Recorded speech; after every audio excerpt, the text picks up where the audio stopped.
Robert Downey Jr., the main character in the Ironman series, was once a drug addict and prison inmate. He spent decades in and out of rehab, sobering up, slipping up, and getting arrested. It was a downward spiral that ended with him serving time in state prison. But why? This is what we will be discussing in today's video. This is Zefsy. Robert Downey Jr. wasn't just a Hollywood star, he was a Hollywood tragedy in the making. From the outside, he had everything, but behind closed doors, his life was a ticking time bomb. His story didn't start in a mansion or on a red carpet. It started in Greenwich Village, New York, where addiction was part of his childhood before he even knew what it meant.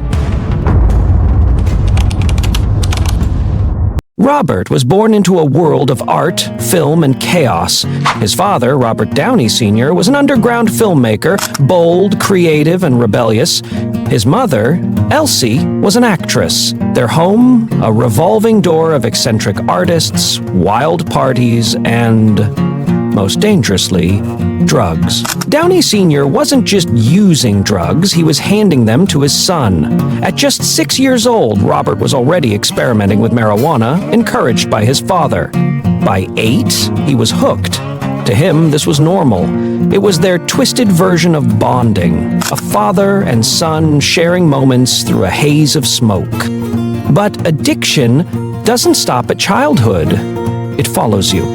At 16, Robert dropped out of high school to pursue acting. And it worked. He was talented, charming, and magnetic on screen. Hollywood took notice. By his early 20s, he was rubbing shoulders with the elite, the brat pack of the 80s, alongside actors like Rob Lowe and Emilio Estevez. Off-Broadway plays turned into blockbuster films. He was young, successful, and on top of the world. But success in Hollywood comes with temptations, and Robert wasn't saying no. By 1987, his career was skyrocketing. He played a rich, drug-addicted party boy in Less Than Zero, a role that would eerily mirror his real life. The partying didn't stop when the cameras did. And soon, the lines between fiction and life were completely blurred. Cocaine, heroin, alcohol, it was all part of his daily routine. He was high on movie sets, barely functioning, yet somehow delivering incredible performances. Hollywood still wanted him, and despite his growing addiction, they kept giving him roles. Then came Chaplin in 1992. His performance as Charlie Chaplin was nothing short of genius. He didn't just play Chaplin, he became him.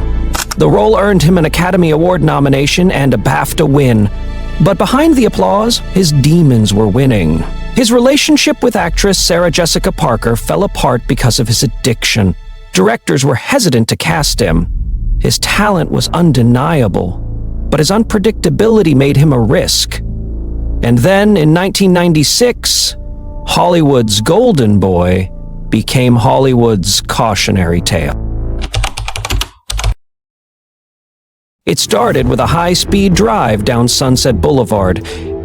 Downey was pulled over and police found heroin, cocaine, and an unloaded .357 Magnum pistol in his car. A month later, while on parole, he wandered into a neighbor's house, broke into a child's bedroom, and passed out in their bed. It was no longer about partying, it was about survival. His addiction had taken over. The courts had given him multiple chances: rehab, probation, community service, but he kept failing. By 1999, the patience of the legal system had run out. This time, the judge didn't send him to another rehab facility. This time, he was sentenced to 3 years in prison. Hollywood forgot about him. He was no longer the rising star. He was an addict, a criminal, an actor who had lost it all. But what the world didn't know was that this wasn't the end of Robert Downey Jr.'s story. Prison wasn't just a punishment, it was a wake-up call. Gone were the designer suits and red carpets, and now he was just inmate. For the first time, he had to confront his addiction without the escape of drugs, money, or fame. He served nearly a year before being released early for good behavior. But breaking free from prison didn't mean breaking free from addiction. He relapsed again. By 2001, he was back in court, and Hollywood had fully turned its back on him. He had no roles, no credibility, and no way to get insured for a movie. He was a lost cause. Then he met Susan Levin. Susan was a film producer. Smart, driven, and not interested in Hollywood's bad boys. When they met on the set of Gothica in 2003, she didn't fall for his charm right away. She saw his talent, but she also saw his destruction. She gave him a choice, her or the drugs. For the first time, Robert Downey Jr. made the right decision. Getting clean wasn't easy. It took years of therapy, meditation, and a strict routine to keep him away from the life that nearly destroyed him. But Hollywood still didn't trust him. Then came Jon Favreau, the director of Ironman.